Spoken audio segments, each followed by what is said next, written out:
What's up, guys? It's Damon Sharpe here, and I am today's Man of the Hour. Are you ready for him, everybody? Grammy and ASCAP award-winning producer, DJ, my friend Damon Sharpe is today's Man of the Hour. For many reasons, of course, that we'll dive into today, but more specifically, this man is someone that will be spending the next hour with us to really help understand what music did for him, his career, and ultimately got him to where he is today. Damon Sharpe, welcome to the podcast, buddy. Woo! Thank you for having me. We'll have so much to talk about. You know, I think about the people we've been bringing on the show, and I keep telling myself, when's Damon coming on? And we finally have him right here. Peace and blessings to you, my friend. Start your story from the very beginning. Guys, this is an extraordinary man that was born in Cleveland, Ohio, raised in Phoenix, Arizona, which we'll get to in a bit as to maybe you'll be leaving Hollywood a little sooner, right? We'll get the exclusive on that. There's so much going on in the world. But anyway, we'll go back to that in a minute. But your love for music at 15 then, pretty much not forced, but your parents graciously moved to Hollywood, right? When you were 15, yes. Start this career in what was going to be music. And then you ended up being 1/5 part of a boy band. If you guys remember Guys Next Door, it's funny because boy band, right? Guys Next Door, you guys were already trying to be mature men at the time and you were only 15. But then from there, the rest of your career was history, my friend. You know, you've worked with the likes of Jennifer Lopez, Ariana Grande, Pitbull, Alesso, Kelly Rowland, Big Time Rush, Boys to Men, and then even albums for American Idol and X Factor, and then the soundtrack for the Pitch Perfect movie, and then finally the Grammy Award-winning Chicago soundtrack as well. Damon, your career in hindsight doesn't even feel like it could be possible for somebody, but it was for you. So first of all, talk about a career, man. And I think that when you look back to the boy band days in Hollywood, when your family first had moved out there with you, dude, did you ever think you would end up here? Man, it's been a crazy ride. It's already been, I feel like it's like I've already been through so many chapters and the book is just getting started.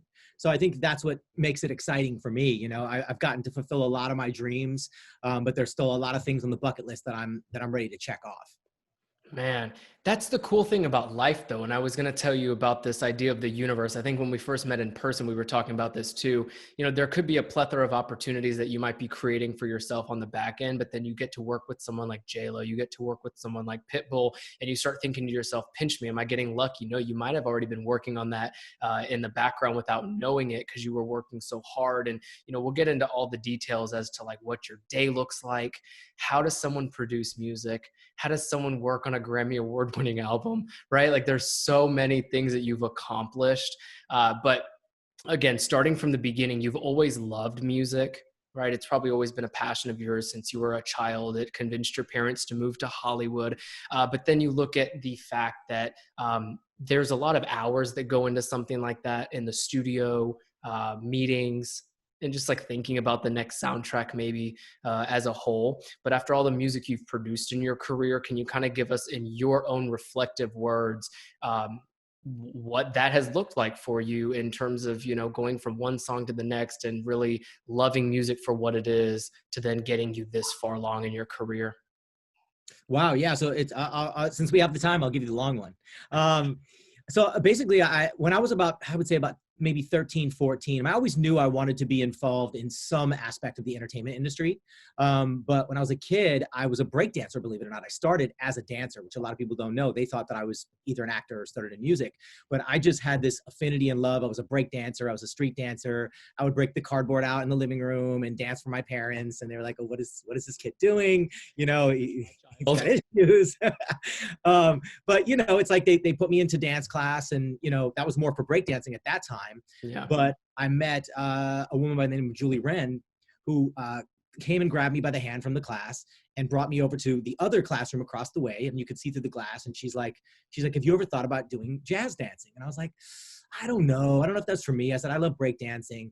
And she's like, you see all those girls in there? I was like, yeah. And she goes, if you join the class, you get to meet all those girls. And the 13-year-old kid, me, who was kind of like a nerd at the time and didn't have a chance with a girl, was like, let's give it a shot, So I jumped in, started doing jazz dancing, tap dancing, And I started doing competitive dancing, and that kind of transitioned me into being able to come back and forth to LA. I was in Arizona at the time, to be able to, start auditioning for commercials and different dancing gigs. And at that time, there were not a ton of male dancers that did what I did. It was like, for every 100 girls, there were maybe 2 guys. It wasn't as popular as it is now, where it's gotten very balanced out. So when I would go out for something, 9 times out of 10, I would book the job. There were like 5 of us, you know what I mean? In that age range, especially.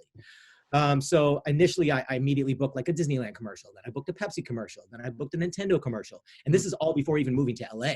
So I was super lucky. I got into the unions. Well, it's a union now, it's SAG-AFTRA, but at that time it was SAG and AFTRA separate. So I was able to jump in there. And then I just told my parents, I said, I really think this is what I really want to do for a living. I know I'm young. And they were gracious enough to make the move and came out to, initially me and my mom just came out for like a summer. And that's how I was able to kind of start getting my feet wet and making connections and networking and booking jobs. When my dad saw that all that was connecting, he's like, all right, let's move the whole family. They're both teachers, so they were able to, just transfer out and get great jobs here. They were both at amazing schools for about 30 years teaching here in LA. Nice. My dad was at St. Matthew's Parish School, which is in the Pacific Palisades. My mom was at the Oakwood Private School in Studio City, and they had great 30-year careers, and they just retired last year. So, oh, congrats to your parents. Yeah, so I'm super thankful for them. I owe them everything. I think about them being teachers and looking at you on your cardboard placement in the middle of really, my kid, the little boy. Well, yeah, the amazing thing is they always supported me, and no matter what I wanted to do, if I was like, I want to do karate, they're like, all right, here's your karate. My brother's like, I want to DJ. Boom, we're buying you the equipment. My sister's like, I want to dance too. Great, we'll throw you in. They always just let us kind of, jump in and learn, which I really appreciate that, because a lot of parents will just ixnay things right from the ground up, and they were always very supportive. And even if I failed in things, they still were encouraging and like, okay, maybe this isn't for you, let's try that. So as soon as we moved out to LA, again, I've just been so blessed and so fortunate, to have things connect. I think a lot of that does come with, innately, I'm very driven, and I have a lot of work ethic, and no matter what, rung of the ladder of success I get to, I want to keep climbing, and I want to be thankful. And, the next thing I booked a tour as a dancer. And I was one of the youngest people to do that. I think I was 15 at the time. And I was backup dancing for a singer named Tiffany, who was a big 90s, late 80s, early 90s. She was like the Britney Spears of like the late 80s, early 90s. So I was backup dancing for her, and it was on a tour with New Kids on the Block. So, it was like a world tour, I'm sorry, not a world tour. It was the US Hangin' Tough tour.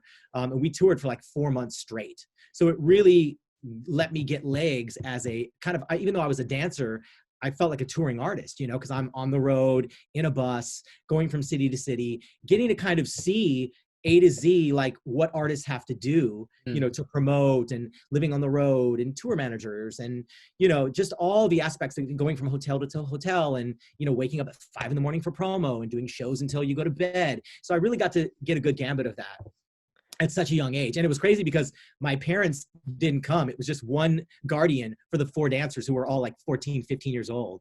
So needless to say, it was a crazy, fun party for teenagers, but it was a great, learning lesson. So, I came back from that just super eager and excited. I ended up finishing school early. I went to independent study and finished high school early, and just continue to work. And then a little bit after that, I booked a pilot for NBC. At the time, it was called Boys Next Door. It was kind of like, so essentially, if you imagine, New Kids on the Block were probably the biggest boy band of all time, even bigger than NSYNC, Backstreet, One Direction, all of them. I would say iconically, they're probably one of the biggest. They can still sell out a 25,000 seat arena to date. Well, not with COVID, but you know what I'm saying. So, the pilot was basically kind of a version of New Kids on the Block meets the Monkees. So it was sketch comedy. We had an album on EMI Records. And there was a gentleman by the name of Brandon Tartikoff who used to run NBC. And his daughter was a huge fan of New Kids. So she's like, Daddy, I want my own New Kids on the Block. So that's kind of why they created us. And we were all cast, and, it really happened overnight. Like I said, we shot the pilot, like we went into audition for the pilot. Within days, we shot the pilot. Within a month, it was picked up. And then we were on NBC for almost a full year. Yeah. Right after Saved by the Bell. And, obviously because of how big Saved by the Bell was at that time, we immediately got traction. We're on the cover of all the teen magazines. We're doing in-store signings with like 5,000 people. dolls, board games, the whole gambit. And then overnight, fast forward about a year and a half later, it's all taken away. You know, the show is canceled, the record deal is repealed. And the best way I can sum it up is, you know, I went from taking pictures with Will Smith as a peer to fast forward 2 years later, serving him a Pepsi as a waiter. So it was an insane life lesson, you know, and I can't lie, you know, at that point I was like 16 or 17 already. And, you know, you kind of lose a little grip on reality. You start to believe the hype around you. And then when it gets taken away, you're like, what do I do? You know, because you're a teenager. It's a little, you get a little disillusioned, you know. But it was that was what was meant for me. It was meant to connect and be taken away so I could learn that lesson at an early age. So, you know, I went through I can't lie, I went through a few years of kind of just dark times trying to find myself, and still with a little bit of pride, too much pride and too much ego as a teenager. Like, oh, I was on a TV show, I can't work a regular job. And then I was like, you know what? I got to pay the bills. Unemployment ran out. I'm like, all right, I got to get a job. And I remember that was it was such a humbling experience, and it's irreplaceable. You know what I mean? It's not something that, you know, it's not something you can be taught. You have to go through it. And I'm so thankful that I went through it. And I went through that a secondary time in my career, which I'll talk about in a little bit as well. So, you know, that happened. And then there was this, I don't know what the epiphany moment was, but I went back and I was like, you know what, I'm going back to school. So I went back to school for music. I started waiting tables, and I started taking the money that I made waiting tables to pay for acting classes. And I went back to school, and any studio time I could get, I would pay for that. I got a job as an intern at the time it was called Larrabee Sound Studios. And it was like the famous place where everybody recorded. And I was there, you know, cleaning toilets, you know, running errands for people just to be able to get in there and have studio time. So again, I'm so thankful that I had that time in my life to kind of, you know, pay more dues and really get to see what goes on behind the scenes.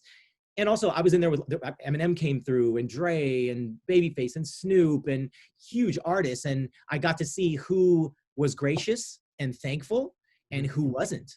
And I made notes in my mind. I was like, okay, I want to be like this. I want to be like a Dre, who doesn't matter if you're the runner. He's like, yeah, bro, sit down, have a seat. You can watch, learn the process. You know what I mean? Those are the people that I remember. And that's how I model my career now. I want to give back just like they did. Because just in a split second, you can turn right or left, and then your whole career could end. That's what entertainment has done for Absolutely. It's a constant, and I don't care how massive you are. You can be the biggest star on the planet, or you can be just starting out, and it's a roller coaster. You know what I mean? It's an absolute roller coaster. And you have to love it. You have to love the ride. Because, you know, I always get a little, I don't want to say upset, but I get bothered when I see stars that reach a certain ascension and then they don't want to do the give back anymore. And when I say give back, I don't mean necessarily volunteering for nonprofits or, you know, flying to Africa to help out. I'm saying even simple things like fans come up to you on the street and then you're kind of a jerk to them. And I'm busy, I'm with my family. You know, it's like, I understand everybody deserves a little privacy, but what I always tell people is it's a trade-off, right? So if you want that superstardom and you want to be, you know, playing at Madison Square Garden and not at the local coffee shop, then you have to know that there's some trade-offs that are going to come along with that. You know what I mean? It comes along with it. So I always tell people, look, make sure that you really want to do this, that you truly love this, because there is a trade-off. You know, there is a trade-off. But sorry, I digress. I went a little to the left on that. You go left and right all you want, buddy. This show is all yours. No, I love it. I love it. I think that there's so much here with, I didn't even know that about you with the, you know, you taking pictures with Will Smith and then going out to hand him a Coke and, you know, serve him. I think that there's a lot to be said there about the tenacity that comes with the type of work you do in entertainment. Because think about casting a wide fishing net out far that you're able to dance, you can sing, you can act, you can produce music now. And that's what's probably led you to get back up on your feet back in the business, aka interning at the record label and such, and getting all these other opportunities because you casted a wide fishing net to gain many more skills, not to just be a boy band, you know, celebrity back then, right? Because then that show off air, and that's sometimes what happens. And I hear that all the time in the business of entertainment when people are saying, you know, one day you're a celebrity, the next day no one really, like, you could be a washed up celebrity. Star. Washed up meaning, you know, that's, you're a one-hit wonder, for example. A lot of people have experienced that in Hollywood, you know. So when you were younger, I think that there's, I mean, year by year, walk us through that when you're going and. Yeah. So then at that point, that's like probably toward, in the late 90s at this point. And, like I said, I just went hard. I went back to school, waiting tables, interning, anything I could do. I got a new agent. I was like, you know what, something inside of me, a fire got relit. And it started to pay off like very quickly as I was paying those dues. So, I moved back in with my parents. I was like, whatever I have to do to survive and be able to pursue my career. Mm-hmm. And things just started connecting. I booked another like 10 or 15 national commercials and, guest spots on TV shows and, a terrible B movie with Mario Lopez that was like sci-fi and we're cyborgs and, all these hilarious things. So, as fate would have it, I met my mentor, a guy by the name of Rick Wake, who cast me in yet another boy band. But, I looked at what he did. And at the time he was on fire. He was working with everyone. He was working with Celine Dion and Mariah and J-Lo and, you name it. Anybody who was anybody, he was producing and writing for them. So he took me under his wing as a boy band guy. So I spent almost a good, 2 or 3 years in that group going through multiple record deals. We were signed to 3 different major labels throughout the 3 years. And throughout that whole time, I wasn't sure if it was going to pan out. You know what I mean? Because like one minute you're like, okay, great. You guys are signed to Epic now. The album's coming out in 3 months. And you're like, we finally did it. And then guess what? The A&R leaves the company and then you're dropped and then you're on to the next label. So, I kind of utilized that time. I was also still waiting tables at the time, going back and forth to New York to work on this project. And luckily they were paying me like a monthly advance to be able to kind of put some money away, So I was like, all right, let me be smart about this time. I'm not going to just blow all my money and be stupid. Let me kind of put money away and pursue this at the same time. And I was also sitting over the shoulders of the best pop, like writers and producers of the time. So I was just soaking up the craft, you know what I mean? Because I'd always loved production and songwriting. So 3 years goes by. The last deal presented is Warner Brothers Records. So, I'm like, oh my God, Warner Brothers, they want to sign us. They're like, you guys are going to each get a $25,000 advance. And for me at that time was life-changing money. I'm like, oh my God, this is going to change my life. But something in my heart was like, this isn't for me anymore. I don't think at this point in my life, this boy band thing is the right journey for me to keep pursuing, which was exciting and scary at the same time. Right. So yet again, I remember being on the conference call and I'm like, hey guys, I said, I love you guys. It's been a fun journey, but I can't move forward. This is not for me. And I just free fall, cut off that situation and, was yet again back on unemployment. It's for a second time in my life, just being. It was your decision.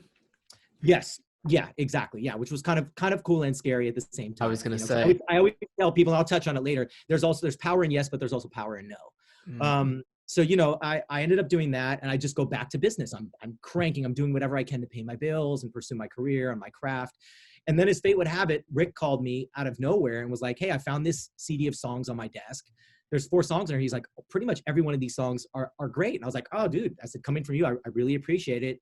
And he's like, you write songs? I was like, dude, I've been telling you for the past 3 years that I want to write and produce, and I've been watching everybody in your camp. And he's like, well, let me tell you what. He's like, let me pitch some of these songs around for you, and you might want to come consider working with me as a writer. And at the time, I didn't really understand the gravity of it because nobody really teaches you that, what all that means about publishing and writing and placements and the value in it. So, again, I'm like, okay, great. Thanks so much, man. Click. And I'm like figuring I'm never going to hear back from him. Sure enough, a few weeks later, he calls me. He's like, hey, D, I got a couple of your songs placed. I'm like, okay, great. Like, please tell me more. Yeah. And he's like, exactly. What does that mean? I had no idea. He's like, an artist named Anastasia, who's starting to blow up overseas, wants to cut your song, Love Don't Cost a Thing. And Jennifer Lopez wants to cut your song, Why'd You Lie to Me? And at the time, neither of them were fully huge at that point. Like Jennifer had a couple of hits, but she wasn't J-Lo yet. And Anastasia had just started blowing up overseas, but people stateside don't know her as much, but worldwide, she sold about 40 million records. So with her, I probably sold more records than any artist I worked with, just because she's so massive. And I worked with her all the way from the beginning for like 15 years. But long story short, those ended up switching hands, obviously. And it was funny how I found out because, again, I'm just going about my business, trying to pay my bills. And a friend of mine who was interning at a record label calls me and she's like, D, did you have a song on Jennifer Lopez? I'm like, I think so. And she's like, you should go to a newsstand right now and look at R&R Magazine. And I'm like, okay. So I drive to the newsstand, I pull up, and sure enough, on the back is, Jennifer Lopez, Love Don't Cost a Thing, written by Damon Sharpe, Greg Lawson, and my co-writers. And I'm like, this is crazy. So I call Rick and he's like, yeah, bro. He's like, he's very similar to me, whereas he doesn't like to talk about things until they've completely manifested. I'm the exact same way. I don't want to jinx things. And I know there's no such things as jinx, but I still buy into it sometimes. Yeah. So he's like, yeah, dude, she initially didn't want the song. Then she wanted the song. Then it was going to make the record. Then it became the first single. Then within a week, it shipped to radio. So he's like, so now will you come work with me as a writer? And I'm like, man, yeah, what? Of course, let's go. And again, I didn't realize how fast it was going to take off. So he books me a ticket to come to LA. To New York at the time, so I was in LA. And within about 2 weeks, the record shoots up the charts. And then I'm just in the room with tons of other big artists. And honestly, like since that moment in 2001, like for the past 20 years, I haven't looked back. It's just been crank, go, go, go. And I've just learned, I would say in the past 3 to 5 years of my life, how to, and we'll expand more on this, but finding more balance in my life. And getting more of a foundation of life and love and family.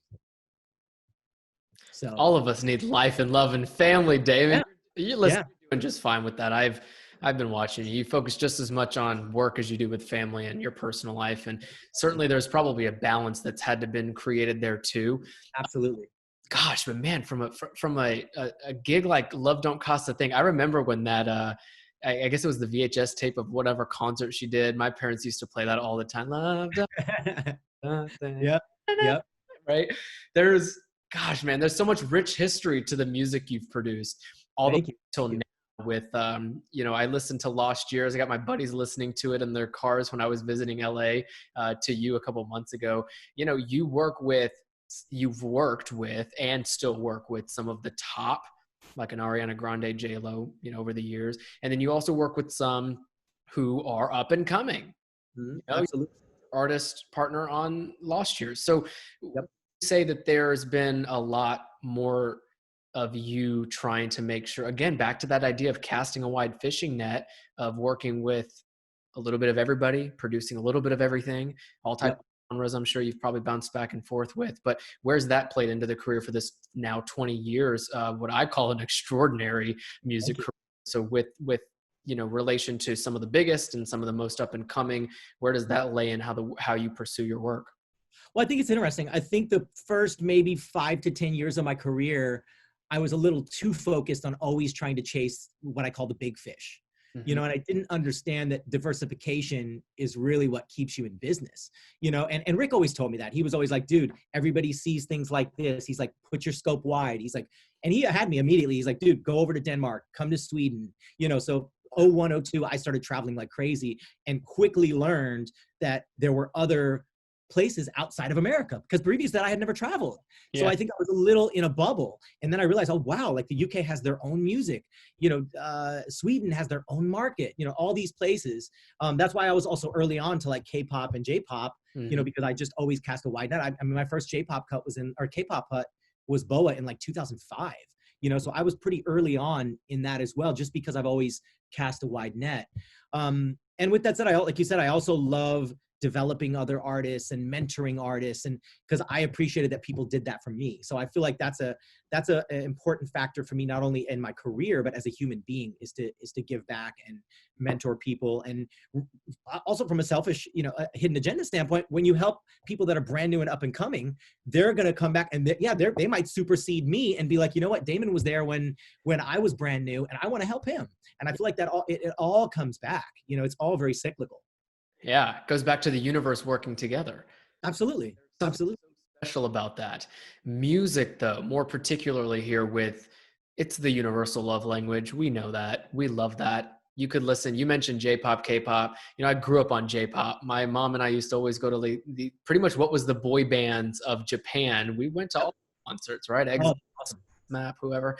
And I remember always listening to music and there's different variations and styles of music, to where you might like one song because it's emotional. You might like Love Don't Cost a Thing from J-Lo because it gets your butt thrown up in the air or whatever, right? Like there's so many reasons why you like music, why we like music.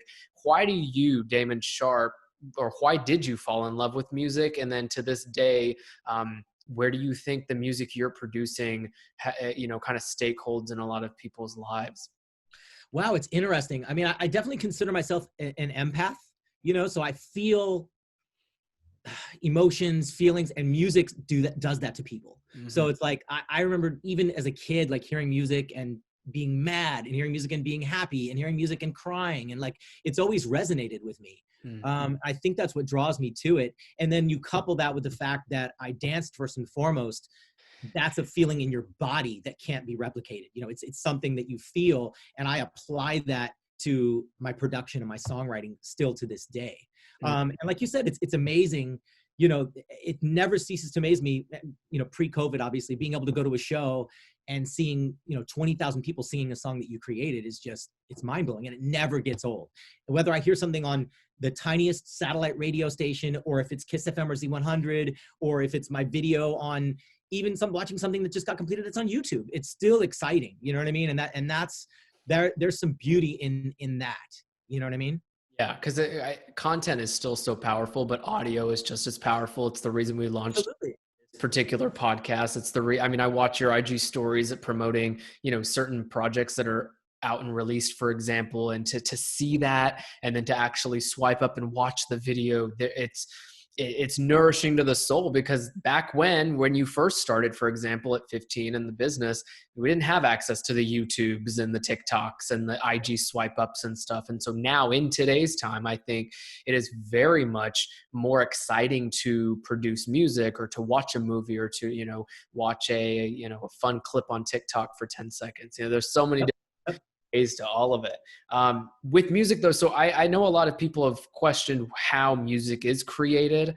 And a question I wanted to bring up with you today is the technicalities of it. I've been in your studio. I've seen music studios before. I don't think I even asked you this when I came to your studio. There's like all these buttons, there's all these computers, all these lights. It looks really cool. And I'll ask a really dumb question, but when, like, just simply put, right, I don't think anybody who's listening, or even myself, is going to go try to make music tomorrow. If you do, great. Here's some tips from Damon Sharpe. Yeah. Best. But when you got into it, writing aside, I think writing is one thing. Producing and actually working on the sound levels, getting into the software like the Adobe Cloud and all that stuff. Can you kind of walk us through simply how to create a track for an album, for example? Yeah, so it's interesting. Every process is different, right? So it depends on whether I'm sitting alone in the studio by myself looking for inspiration, whether I'm collaborating directly with the artist, whether I'm collaborating with other songwriters and producers, and then we pitch that song to artists. So for me, it can start in so many different ways. For me, it can start with a bass line in my head. It can start with a drum progression. It can start with a title. A lot of my stuff actually emanates from titles or random concepts that I just journal out in my phone. So I have thousands of just random fragments. Something resonates with me and somebody says something in a conversation, I just go to the side and I just type that down on my phone real quick. Or if there's, maybe it's a movie title, or, you know, there's so many different things that can spark it. But then the clever part for me, the challenge is to make it clever. So, you know, for example, I always loved the phrase "when in Rome." So I was with two of my co-writers, Kimo Frankel and Rick and Emma, who are incredible. And I said, like, what do we want to work on today? And I said, I have this title idea. I'm not quite sure what it means, but I just think, you know, I've always loved the concept of "when in Rome," and what does that mean? And pretty much immediately, like, Rick started playing this incredible chord progression on his guitar, and Kimo, I had like two kind of journaled out kind of fragments of a lyric. And I read it to Kimo, and he's like, and he literally almost sang the whole hook, like in his first pass, like incorporating that with the payoff and everything. Like it was crazy. And then we ended up sending that song off to a DJ who I collaborated with named Gattuso, who's huge now. He's blowing up. And we just ping pong back and forth on the production. And, you know, so that was a little bit different of a way of going about it. That it happens like that sometimes, but then there's sometimes, like, Love Don't Cost a Thing was a whole nother process where Greg Lawson, who I co-wrote it with, had kind of like he had the bones of the track, and he also had kind of the shape of the melody for the hook, right? But really no lyrics. And then when he sang it to me, and this is back on the old school, like, answering machines, he sang it on my answering machine. I played back, I was like, oh my God. And the first two lines of the hook came to me immediately, and I'm like, dude, I got it. I'm driving over right now. And I drove to his house. On the way, I had one of the, you know, little handheld recorders, and I recorded in just a scratch melody of the verse and the pre-hook, And those pretty much ended up becoming the melodies for the verse and the pre-hook. And when I got to his house, Greg had already, because I had told him kind of the two lyric ideas, think you got to keep me iced, you don't think I'm going to spend your cash, I won't. And by the time I got to his house, he had, even if you were broke, my love don't cost a thing. Like it just like came together. And then we sat on the floor of his, actually it wasn't even his apartment at the time, because he was broke too. We were both broke as a joke. And we were on the floor of his friend's apartment, because that's where he was crashing.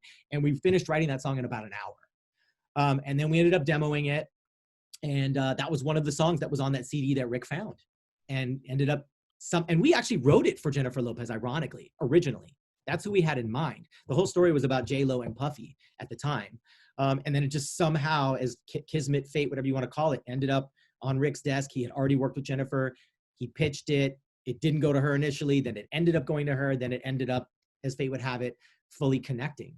So it's crazy how every situation is kind of different. You know what I mean? Yeah, because that's like magic working for itself, but also there's a lot that I think you guys would have to be prepared for. Do you think there's like a certain level of preparation as a producer or writer you would have to be like working in that type of caliber in order to be ready for those types of creative opportunities? Yeah, I mean, I think there's innately something that people have, but it's also a skill set that can be honed. And I think, like you said, the more you do it, the better you get. Wow. And I think, like you said, preparation is key. If I'm going in with an artist, usually I'll try to have a few title ideas ready, maybe some melodic fragments, maybe some fleshed out kind of track ideas, sometimes even full songs, because somebody may go, oh, I love it, but I don't love the hook. Let's redo this. Yep. So I think preparation is super crucial, especially in musical collaboration, how we see it now.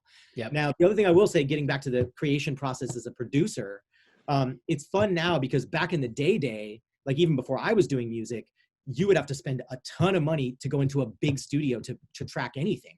Now you can have a computer, a couple of speakers, an interface, a mic, headphones, and some sort of a DAW, whether it's, Ableton, Pro Tools, Logic, whatever, and you can pretty much do a whole song. You don't even need to have a guitar or piano. You can just have a MIDI keyboard. So it's like, it's kind of changed the game, where it's kind of leveled the playing field, at least financially. It doesn't mean that people are going to still have the same talent and skill set, but it's opened the doors a little more. Yeah, which is good. I think especially right now, and that goes back to the idea earlier of there just being more of everything nowadays, with the social media or like just more tools. It could be a blessing and a curse in disguise sometimes, because I think with there being so many options, we brought a friend on the show, Patrick McGinnis, who coined the term fear of a better option. And I thought that was really interesting, because in our industries, again, back to that casting a wide fishing net, if you're so good at so many things, and I mean that for you, especially when you are this good at a lot of what you do, there's a lot of options as well. And there's opportunities that are probably tapping you on the shoulders, and then you still really only have 24 hours in the day minus the 8 hours that you sleep. I mean, you and I talked about sleep. I think 4 hours, 4 to 6.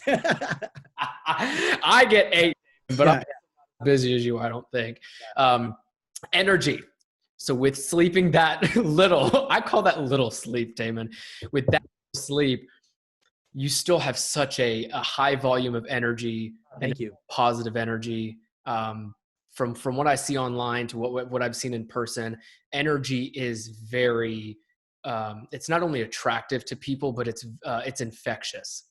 And I've heard that on my end. People are always like, oh, you got good positive energy. And I said, well, because you have good positive energy. And it's much a snowball effect from there. But particularly in your industry, it's all about relationships, which most of the time I would assume start with just a good energetic connection, right? At a network party, or you just happen to meet someone at something. Can you give us a time where having good energy and that other person feeling that and really being receptive of that energy led to like a huge opportunity? Oh, wow. That's a good question. I mean, I would say that happens more frequently than not. You know what I mean? Like you said, when you come in and you connect with someone, I think it immediately disarms you from a creative standpoint in a good way. To where you can feel free to be yourself, talk freely, throw ideas out that might be terrible to find the great ones. And it's interesting because not everybody in music, because as creators, we're very moody, right? Like we're almost all like ADD/bipolar/depressed. It's like we have all this constant like shitstorm of emotions. And, as creators, it's for some reason, it just resonates with all of us. Right. So I have worked with a lot of people that I didn't necessarily connect with on an energy level, weirdly enough, but in some ways it was almost like opposites attract, where our butting of heads actually created something amazing. I know that's not the norm, but for some reason it's worked for me in some ways. You know what I mean? So I was like, I don't know if I like this dude. I don't, man, but you know what? He's freaking great ideas. And then all of a sudden end of the day comes and we're like, we just created something really sick. And that's because of the I call it checks and balances. Like, you're like, oh, what about this idea? And they're like, I don't know. Well, yeah, and then you just bat it back and forth and massage it. And then suddenly something that was mediocre can become great. Yeah. And even if it's not the energy component, like you said, sometimes it's just miracles working itself out because of certain skill sets and ideas. Gosh, I mean, I just keep going back to this idea of creativity, I think, for the most part, when it comes to content and music. I mean, you talked about it a little bit here where sometimes you just have a thought in the car and then it becomes a song and then it sells 40 million records, right? Oh, I've had the weirdest ones. I've had inspiration at the gym, like that happens a lot actually, where I have to like run and put on my voice memo, quickly put down like an idea, because it will, as quick as it comes to me, it's gone. You know what I mean? As quick as it comes, it goes away. So, I've literally the gym, in the car, on planes. Wait, let's talk about planes really quickly. Same. If I'm reading a book on a plane, or I have my MacBook out and I'm, typing away at something, because you can't really you could do internet, but that distracts you from emails and Instagram or whatever. But sometimes I'm like, all right, no Wi-Fi, just sit here and think. Yeah. Air, right? Yep. That's where I've gotten some really creative thoughts too, but you're right. It's like, you got to write it down really quickly and then go and probably like activate on it somehow the next day and grab something that can help, conceptualize the idea with you. Man, I don't know. I want to get back to this other point you had earlier about balance.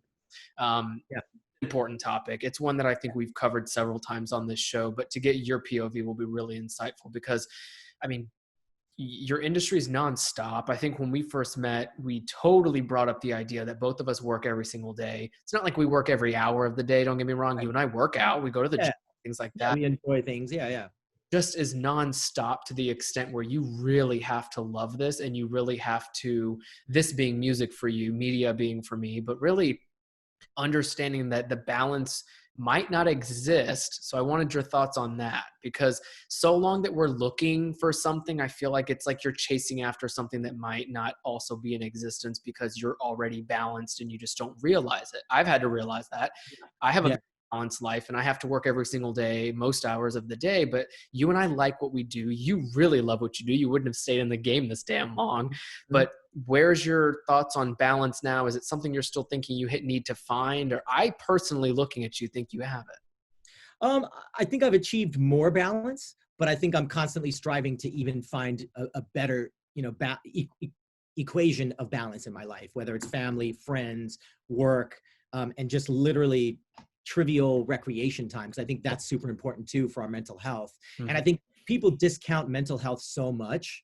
I'm glad that now, at least in the last 5 to 10 years, like, people are embracing that mental health is very important. Self-care is super important. So as you said, like, I'll work out minimum 5 days a week, if not 6 or 7, if I can, because I think that's part of my mental health. That's also when I listen to music, that I haven't discovering new music while I'm working out, which is great.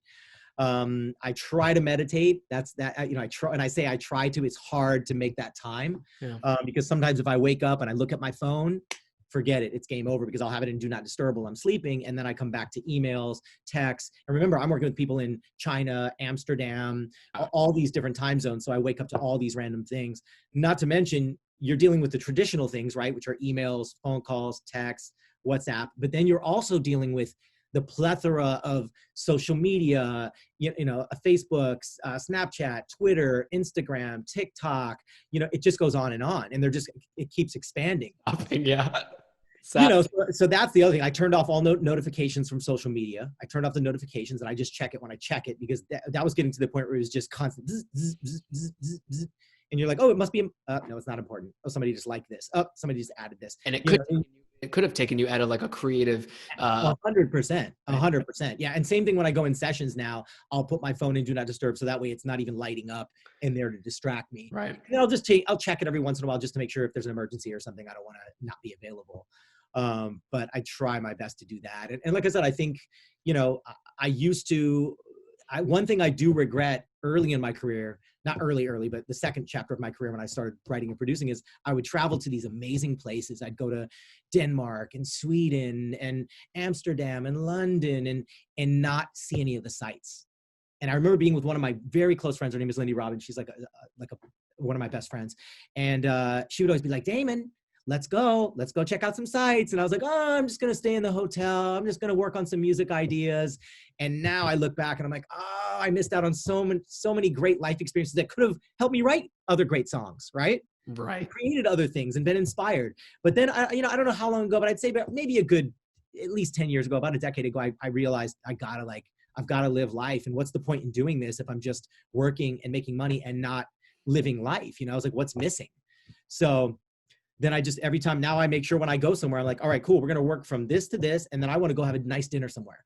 And this next night, you know what? I want to go, tell me what, we're in Tokyo. Where's one of the best sightseeing things for us all to do? When I was in China last year, I was like, I want to see the Great Wall. It's like when I'm in Amsterdam, I'm like, all right, cool. Let's go walk through the red light district. Let's go see what crazy's going on over there. Like, just living life and experiencing things. And then that creates so much more, it's just inspiration. I always say it's like, you've got to refill your creative well. So I see all these young producers now that I mentor and writers, and they want to just go, I'm on my third session of the day. And I'm like, okay, first of all, you're going to burn out. Yeah. I love the hustle. Don't get me wrong. First of all, you're going to burn out. Second of all, go listen back to those 3 songs. I guarantee you the third song is probably not as good as the first or second song because you lose your objectivity. But there's a guilt that comes along with creativity. And I think this is I don't think it's just music. I think it's film, it's television, it's athletes, where you have a guilt factor if you're not always outperforming, right? And you feel like you're missing out. So if somebody else is out, you're like, oh man, I see so-and-so and he's working on his show. And I'm over here watching a movie. But it's like, you know what? We have to do those things. We need the balance. And the other people are doing that. We're just seeing what they let us see, right? Perception is reality. So we think, oh, Kim K looks great all the time. No, she doesn't. We just see her looking great all the time because she's got a glam squad around her and 24/7 retouching. And you know what I mean? When you have all that in your pocket, you are always going to look great. You know what I mean? So we have to be careful not to try and keep up with the Joneses and, or keeping up with the Kardashians.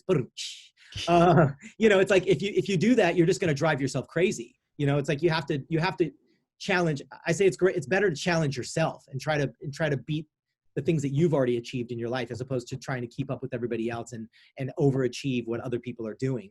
I always think it's funny when artists are like, well, I'm a female singer, so, Beyonce is my competition. And, they only list off like 3 people. And I'm like, no, literally, you know what? Honestly, everybody is your competition. Right. So you can't stress out over that. You can't stress out about it. Everyone is competing you for that top slot. So you know what? Find your niche, find where you shine, and try to beat the former version of yourself. That's who you should be trying to outrun or beat in this, whatever you want to call it, marathon race. Yeah. So yeah, no, I mean, again, I'm going on a little bit of a left tangent, but I've never, dude, your tangent, it helps me get creatively going with my stuff. Because I can run a show where I can listen to you and we can keep talking. You know what I mean? Yeah. Anybody listening to this, I would say too, I don't know if you needed it. I sure as hell needed it when you said that you need to just sometimes go do other than work when you're traveling. Yep. Listen, just living life. Right now, we're all living life kind of similarly, whatever. And sometimes you just don't need to be actually working on a computer or whatever that is. And you need to go out and do something that mindless, and then you will get creative. And to your other point, sometimes you can create your own top slot, like by being the best version of yourself and or competing against yourself from yesterday. I think you're creating the next top spot for you. Let's rewind quickly here, Damon, to this mindset / you mentioned mental health and meditation, but I would believe you have a really good grasp on having a dedicated and strict mindset in terms of just kind of putting your mind to something, grabbing it, doing whatever it takes to get to it. And I think that's become a big struggle for a lot of people, because something in their mind, I think, triggers when someone has a creative idea or I guess we can say that, for instance, with the music industry, you get a creative idea and you want to execute on it, yet you're kind of telling yourself how much work it will actually take to get there, or hearing somebody else say how much work it took for them to get there, right? And so with those two things aside, for you, when you get an idea and you want to execute on something, knowing how much work it's going to take, what do you tell yourself? And then ultimately, how do you kind of just keep pushing through mentally to make sure like you're not getting too worked up on this idea that it would take a lot of time? Yeah, that's the hardest part, right? Because we all have great ideas, but they always say you can have a great idea, but if you don't execute it and put it through, it's pointless. You know what I mean? Nobody's ever going to know that it even existed. And I think for me, because my mind is always racing at a mile a minute, and I do wear so many hats, sometimes it's hard to pick and choose which ones to actually, act on.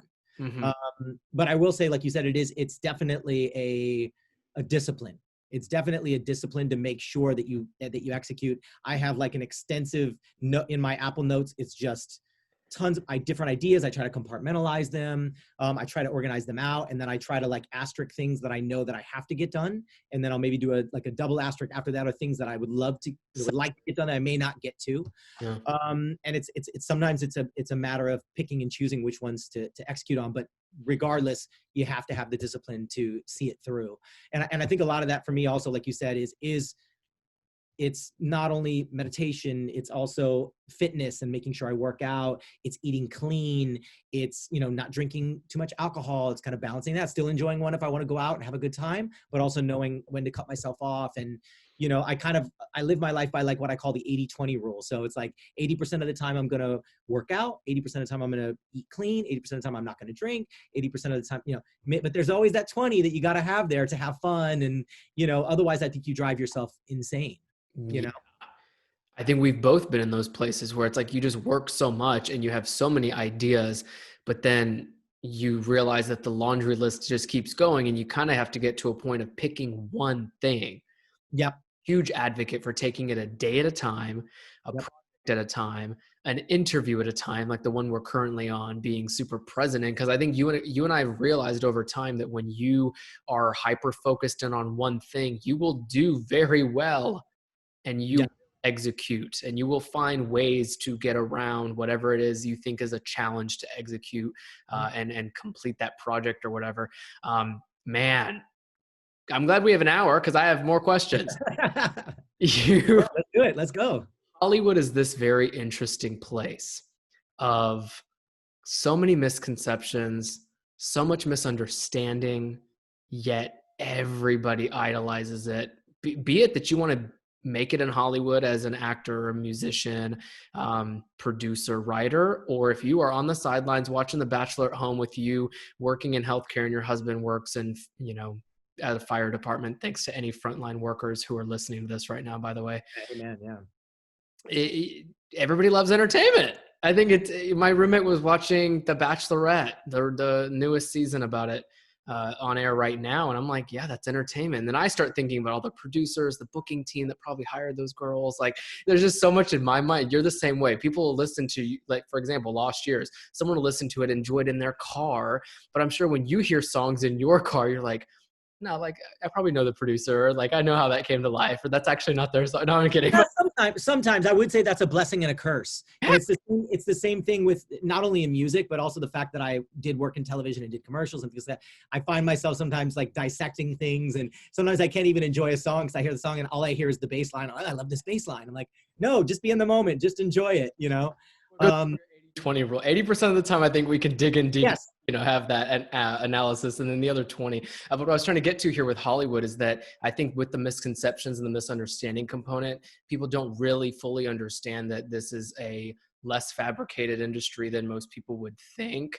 But I wanted to ask you, and this is kind of deep, but, answer it as you must, my friend. When you think of your time in Hollywood, the things that you've seen, the people you've worked with, the celebrities you've rubbed shoulders with and or served, do you think that you have ever had to challenge your authentic self, for example? Because I know a lot of people will misconceptualize Hollywood for the reason being that they see people acting fake or being plastic or trying to make it, whatever that looks like.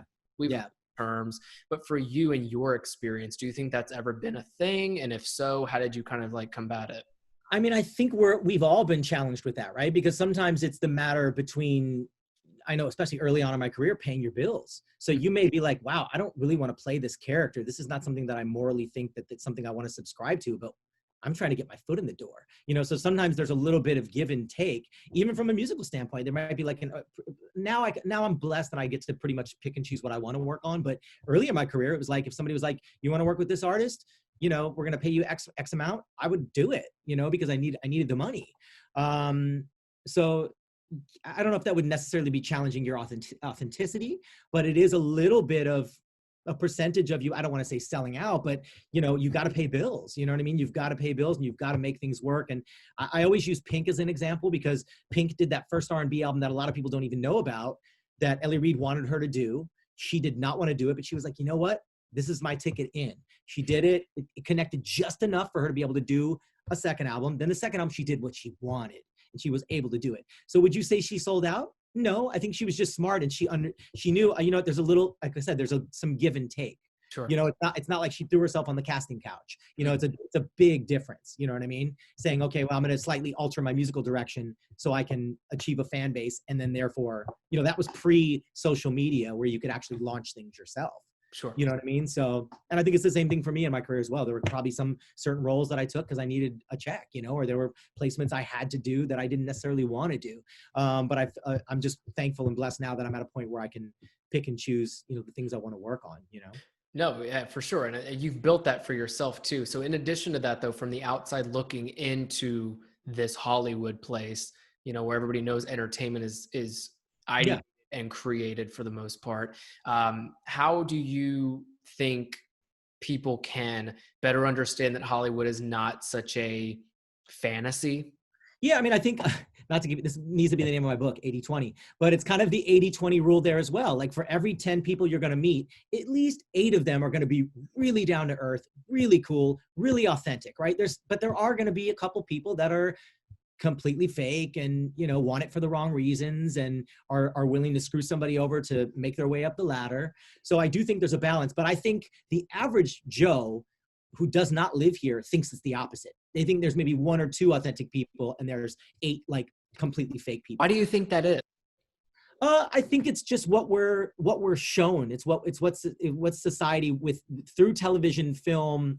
When you see Hollywood in a movie, it's just perceived as, oh, I want a mocha latte, decaf with almond milk, and and I want it now. It's kind of like that. They've made it into this stereotype. You know what I mean? Yeah. And stereotypes do exist for a reason, but like I said, only on a much smaller level. Like I said, I feel like it's a fraction of people you're going to meet, because you will meet some people like that. Don't get me wrong. I've met tons of them. But like I said, the great, cool, authentic people definitely outweigh the fake people. Yeah. I see that every day. And a lot of the times, even the people who are like trying to step on everybody else to get where they want to be can also be won over in a sense where someone like you and I can make them a more, compassionate and empathetic person in a way, right? By helping them understand that it's not so much of a competition. Well, that's what a lot of people don't realize. They think that they're just kind of like entitled jerks, right? But a lot of times they're just insecure. Most of the time they're insecure. Things aren't happening. They feel like they have to act that way. You know what I mean? And of course, like I said, then there's the smaller percentage of those 2 people, the 80-20 of those 2 people, where it's a small fraction of people that are just innately a-holes. You know what I mean? Unfortunately, there are some people that are inherently like that, but I don't believe, and maybe I'm deluded, but I don't believe that that's the norm. Yeah. At least that's not what I've experienced, thankfully, in my career. Yeah. Or just in life, period. You know what I mean? No, thank God. I think you wouldn't have made it as far as you have if that would have kind of consumed so much of it, which you're kind of a standing example as to how working in Hollywood, you can kind of work around any a-holes that might exist. And listen, that's any industry. You could be on Wall Street, downtown Manhattan, you're going to run into a ton more. That's probably the corporate. Yeah, you might even see more in corporate America. Yeah, it's insane. Right. Let's dream make here for a second. What I mean by that is I don't know if I'll ever invite or be able to have after you, dude. You might be one of the very only Grammy award-winning producers on this show that has had the trajectory of a career that you've had since 15. and the story that you've had from the topics that we've discussed between casting a wide fishing net, the 80-20 rule, the two phases of your life that we've discussed. I mean, all of that, man, it's so much that I would think, I'm like, dude, I look at you and I'm thinking you're like 30 years old. Like, where the time come from? And here you are, even able to now experience life more presently and create a lot of balance for yourself, because you know that's what you want, and you know you have plenty of time to keep traveling, knock on wood, COVID ends tomorrow, and keep doing life the way that you want to, knock on all the yeah. But I saved this for the end of our conversation here, but if you had to look forward a little bit with me here, can we create a collaboration together? Not with me, I'm just here to create the idea with you so I can have a byline in the credits. Had the next collaboration with the next big person that you want to work with, being the artist, for example, the singer-songwriter, who do you want to work with? And then what genre arena do you think you'd be in? And then most importantly, what kind of song do you think you'd want to storytell with? Wow. That's a big one, because there's a lot of people that I would love to collaborate with, because I appreciate so many genres. Mm-hmm. I think my first one that always comes to my mind is Daft Punk. I don't know why I've always wanted to collaborate with them. I just love sonically what they do. And that would be more on the music side, kind of musically collaborating. And then maybe on the top lining side, God, there's so many great people. I mean, there's a lot of the obvious ones like The Weeknd and Post and people like that. But I would just love to do like an eclectic collaboration with like 3 or 4 artists that could kind of span genres, almost like, I guess a good example was Uptown Funk. I thought that was such a great collaboration with Mark Ronson and Bruno, and they just brought like a lot of different things to the table. Yep.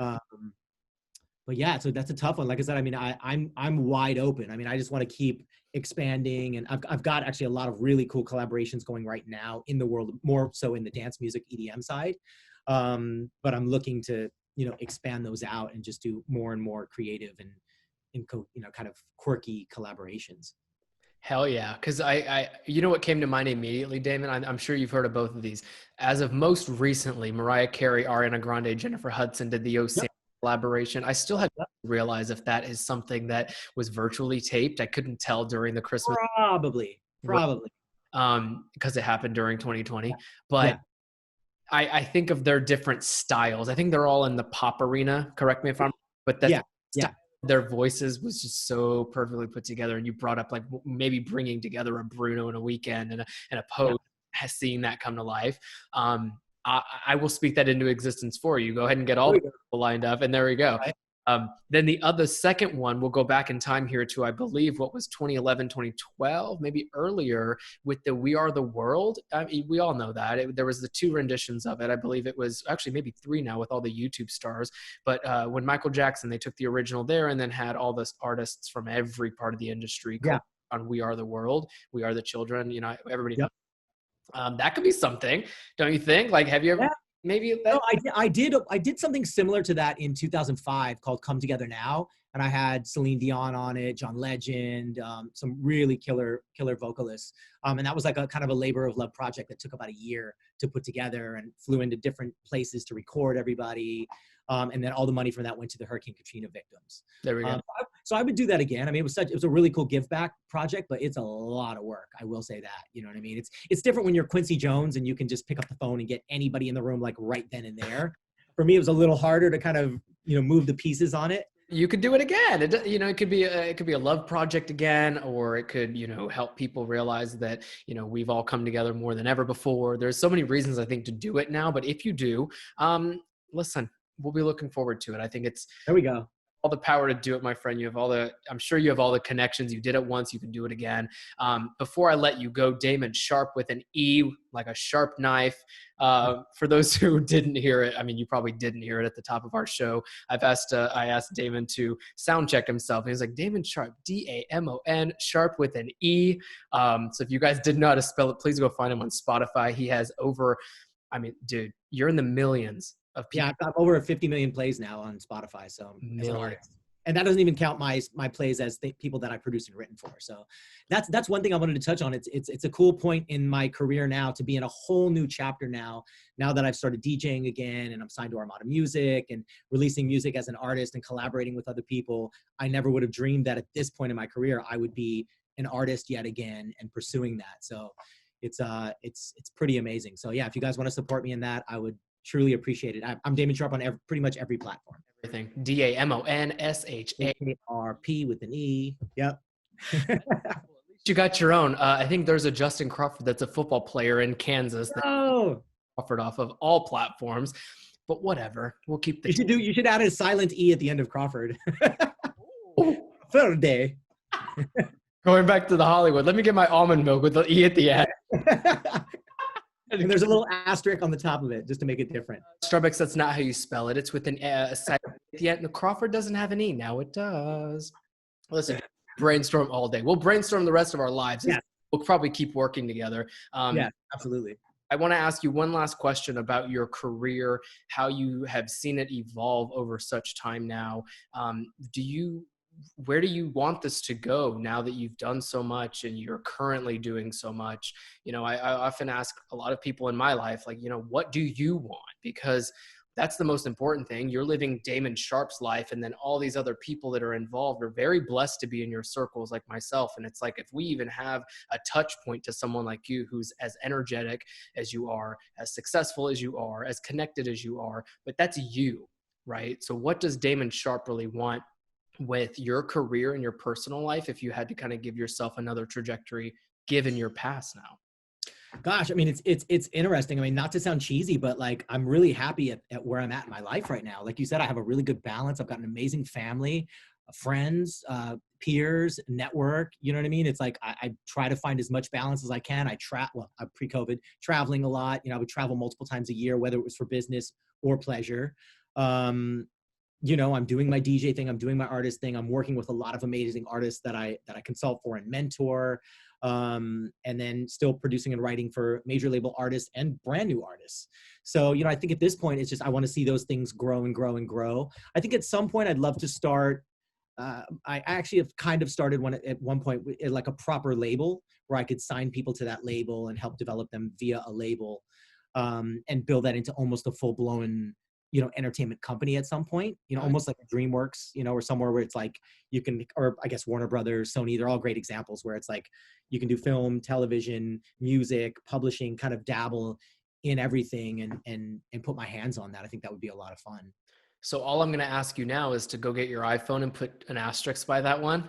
And yes, exactly. Right. Exactly. And you call me when you need the business development plan, dude. I mean, you can There we go. You can call it, you know, Awoken Works. It don't even matter. The competition aside, I think the foreseeable future for you really sounds like something that you already have full ownership of. I mean, you fully understood that. When we first met, I remember asking you what music did for you, and essentially it built your entire life and made you even more passionate about what you're doing now, and you continue to do that. You know, you're the reason the Man of the Hour term exists. You know, we coined people that term because essentially it's like, you know, I used to hear it growing up and I was like, Man of the Hour, what the hell is that? Who is the Man of the Hour? So this is like a guy walking around cloud nine, like hanging out and just being this man of the whatever hour. But we've spent an hour talking about exactly why that term exists. And it's someone like you who, you know, is able to give to society in ways like having, you know, musical therapy or the universal love language of music, period, or even sharing your story on a platform like this, where you now have helped us introduce all these brand new ideas for mental health and, you know, balance of life and what it takes to go through two different phases of your life of unemployment. You know, we've covered a lot in the past hour. I would, you know, be damned to keep this interview going because we've talked forever, Damon. Yeah. Thank you for being today's Man of the Hour, at least, and stopping by the show. Again, since we launched, I knew I was going to try to have you on the show, and we successfully did it here today. And I can't thank you enough for making the time, man. No, I'm honored to be Man of the Hour today. Thank you. Cool, man. Thank you so much. And you know what? There's a lot of good things to look forward to in terms of all the stuff that's coming up for you, most importantly with all the new music, collaborations, and then specifically on Spotify, again, DAMON, Sharpe with an E. Everybody, if you'll be sure to follow him. I hope you really enjoyed this episode. Damon, you're such a good friend. And at this I appreciate you. Life well enough to tell you that I'm so happy to even be a part of it, just minutely at this point. And, you know, I've watched you, I've listened to you, and I wish you nothing but the best going forward and to all the success coming in this year and many years to come. Thank you, brother. I really appreciate you, man.